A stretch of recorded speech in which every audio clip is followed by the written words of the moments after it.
Hi there, this blog's about 5 Elements Acupuncture.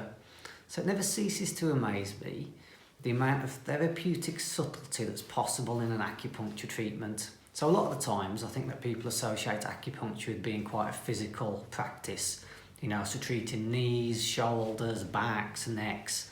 And while that's possible, it's also equally as possible that we treat the emotions, someone's mental state, and if you like, on a subtle level, someone's sense of spirit, so we can treat across the board with that.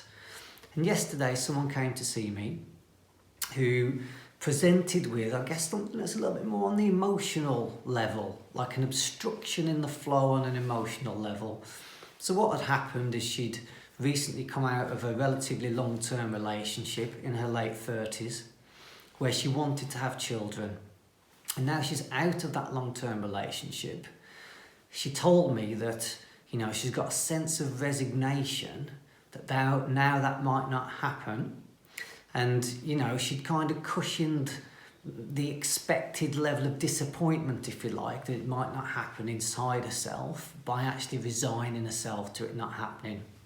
So this is really interesting because this for me touches on 2 subtle dynamics in the body, which from a Chinese medicine point of view relate to the heart function and the kidney function.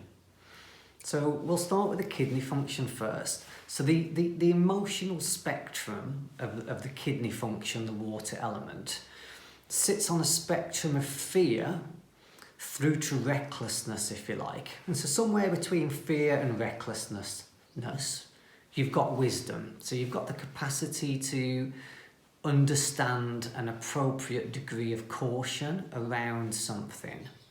And when that becomes out of tune, it kind of turns into fear.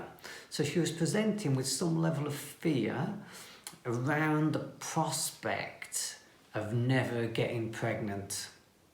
And then on top of that, you've got this dynamic where the heart then had also become resigned to it. So I had 2 things I could do. So first of all, I treated the kidneys so that we turned this fear into wisdom. So it's not about becoming reckless in the idea of thinking, yes, I'm going to get pregnant, no problem. But it's also about not being scared that it might not happen. So in there is the wisdom of understanding that you still might want to put your energy towards that possibility, but with the wisdom rather than the fear that it might not happen. So you're still moving forwards towards what you want, but you're not scared of it not happening. And equally, the function of the heart, there's a point that sits just right underneath there, right underneath the sternum, which also we can treat, which enables someone to move past a sense of resignation. So sometimes when the heart gets hurt, there's this sense that we can kind of close the door and just become a little bit resigned to things no longer going our way. And so again, that's like these really subtle levels that we're able to treat with acupuncture. It's very beautiful. Thanks a lot. Bye-bye.